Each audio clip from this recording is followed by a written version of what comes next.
Hello everyone, स्वागत है आपका इस यूट्यूब चैनल में। इस चैनल पे हम 9th-10th के एनसीईआरटी के सभी बुक के सॉल्यूशन को सॉल्व करते हैं और सॉल्यूशन करते हैं। ठीक है, आज का जो हमारा सॉल्यूशन होने वाला है वो एक्सरसाइज 5.2 का क्वेश्चन नंबर 12 होने वाला है। बहुत बढ़िया क्वेश्चन है, इसलिए मैं बोल रहा हूँ क्योंकि पेपर में काफी बार पूछा गया है और आगे भी पूछा जाएगा। ठीक है, अगर आप इस साल पेपर देने वाले हो 2025 में अगर आपका पेपर है तो बेटा इस क्वेश्चन को ध्यान से प्रिपेयर कर लो।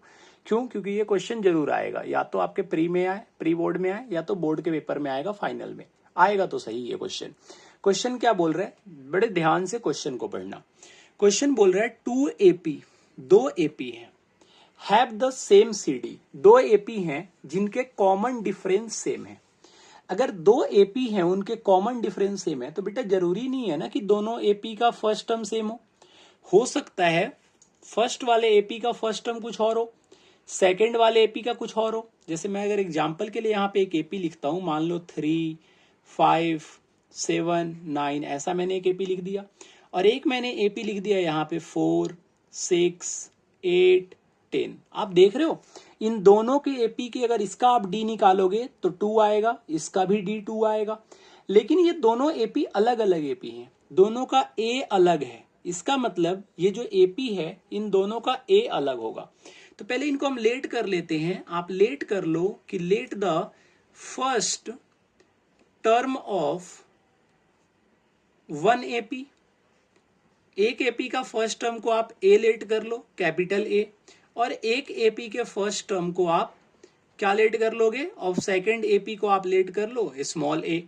इतना तो आप कर सकते हो क्योंकि दोनों का जो फर्स्ट टर्म है ना वो अलग अलग है, तो मैंने एक को कैपिटल A लेट कर लिया और एक को स्मॉल a लेट कर लिया। क्वेश्चन पढ़ते हैं, क्या बोल रहे हैं, the difference between their 100th term. अब दोनों के 100th टर्म का डिफरेंस, 100th टर्म का मतलब क्या होता है बेटा, A100। अब दोनों का A100 मतलब अगर अकॉर्डिंग टू क्वेश्चन हम देखें तो दोनों का 100 टर्म पूछ रहा है, तो आप जब पहले वाले का 100 टर्म निकालोगे तो ये A100 होगा कैपिटल में, और सेकंड वाले का जब 100 टर्म निकालोगे तो ये आपका स्मॉल A100 होगा। यही तो आपने सीखा है कि जो भी टर्म देता है आप A के नीचे लिख देते हो। अगर 50 टर्म पूछता तो A15 होता, 18 टर्म पूछेगा तो A18 होगा, 19th पूछता तो A19 होता, और 100 टर्म पूछ रहा है तो A100 होगा। अब इन दोनों का डिफरेंस का मतलब क्या होता है कि इन दोनों को माइनस करने पे कितना आ रहा है, 100 आ रहा है। यही आपको समझना था कि 2 AP हैं, दोनों का कॉमन डिफरेंस तो सेम है लेकिन अलग अलग AP हैं। अलग अलग AP हैं उनका मतलब फर्स्ट टर्म अलग अलग होगा, और उन दोनों के 100th टर्म मतलब A100 फर्स्ट का माइनस सेकंड का A100, दोनों के 100 टर्म पे इसको करते जाओगे तो कुछ नंबर होंगे, उन दोनों के माइनस करने पे 100 आ रहा है। जब आप इस फॉर्मूले से इसको सॉल्व करोगे तो पहले वाले को आप क्या लिख सकते हो, A + 99D लिख सकते हो। ऐसा मैं क्यों बोल रहा हूं, क्योंकि एक माइनस करके D आपने फॉर्मूला पढ़ा है। माइनस जब आप इसका निकालोगे तो A + 99D आएगा। बेटा ध्यान रखना है, जब भी माइनस आता है तो ब्रैकेट लगा देते हैं। बाकी बच्चों की तरह तो आप हो नहीं, आप यहां पे सॉल्यूशन कर रहे हो, मैं करवा रहा हूं, तो आपको इतना तो पता होगा कि जब माइनस आता है तो उसके आगे क्या लग जाता है, ब्रैकेट लग जाता है। तो बाकी बच्चों जैसी गलती बिल्कुल नहीं करनी है। = 100 आ जाएगा। ठीक है, और सॉल्यूशन इस तरीके से पढ़ो बेटा कि फिर दोबारा पढ़ने की जरूरत ना हो, तभी मजा आए फिर पढ़ने में।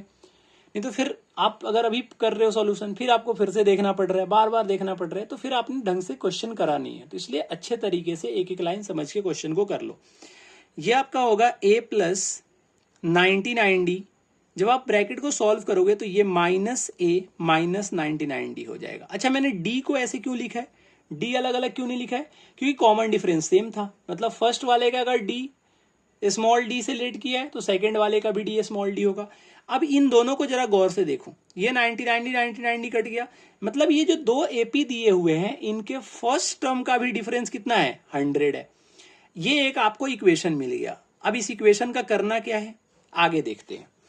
क्वेश्चन क्या बोल रहा है, what is the difference between their 1000 term. बेटा 1000 टर्म का मतलब क्या होता है, 1000 टर्म का मतलब होता है A1000। मतलब आपको क्वेश्चन क्या बोल रहा है, A1000 - A1000, मतलब फर्स्ट टर्म का 1000 टर्म उसमें से आपको सेकेंड टर्म के 1000 टर्म को माइनस करने पे कितना आएगा। क्वेश्चन यही बोल रहा है, अकॉर्डिंग टू क्वेश्चन आपका यही है कि फर्स्ट वाले के 1000 टर्म में से अगर सेकेंड वाले का 1000 टर्म का जो नंबर है उनको माइनस करने पे कितना आएगा। तो बेटा माइनस करके इनको देख लो बस, क्वेश्चन समझ रहे हो ना आप। Difference between their 1000th term, 1000 term को हम 1000 लिखते हैं, उन दोनों को माइनस करने पे कितना आएगा। जब इसको माइनस करोगे, जब आप इसको लिख सकते हो 1 माइनस करके डी, तो a प्लस 999d होगा, और यहां पे माइनस का साइन है, माइनस लिख दो। जब इसको आप सॉल्व करोगे तो ये हो जाएगा आपका a प्लस 999d, ठीक है। 1 माइनस करके d होता है। अब ब्रैकेट को ओपन करो, जब आप ब्रैकेट को ओपन करोगे तो ये हो जाएगा a plus 999d minus a minus 999d। अब यहां पे जरा गौर से देखो, ये 999d और ये 999d एक दूसरे को कैंसिल कर दिया, मतलब 1000 टर्म को भी जब आप निकाले हो तो वहां से इक्वेशन आपका आया है a minus a, capital A minus small a. और अभी तो आपने देखा था कि capital A minus small a का वैल्यू कितना निकल के आया था। तो बेटा capital A minus small a का जो वैल्यू था वो कितना निकल के आया था, 100। तो इसकी जगह पे आप 100 पुट कर सकते हो, तो इसकी जगह पे आप पुट कर दो 100। इसका मतलब ये है कि इस क्वेश्चन में 1000 टर्म का जो डिफरेंस था वो 1000 टर्म का भी डिफरेंस कितना निकल के आया, 100। ठीक है, इस टाइप के क्वेश्चन 1 मार्क्स में पूछे जाते हैं, तो जब भी ऐसा क्वेश्चन है तो आप इस तरीके से सॉल्व करके उसका आंसर निकाल सकते हो। उम्मीद करते हैं बेटा आपको सॉल्यूशन समझ में आया होगा। अगर सॉल्यूशन समझ में आया है तो वीडियो को लाइक करना है, चैनल को सब्सक्राइब करना है और दोस्तों में शेयर कर देना है, ठीक है, ताकि जिन बच्चों को एपी में प्रॉब्लम है उनके पास ये वीडियो पहुंच सके और इस सॉल्यूशन को वो भी सीख जाए। मिलते हैं आपसे नेक्स्ट वीडियो में, till then tata bye bye.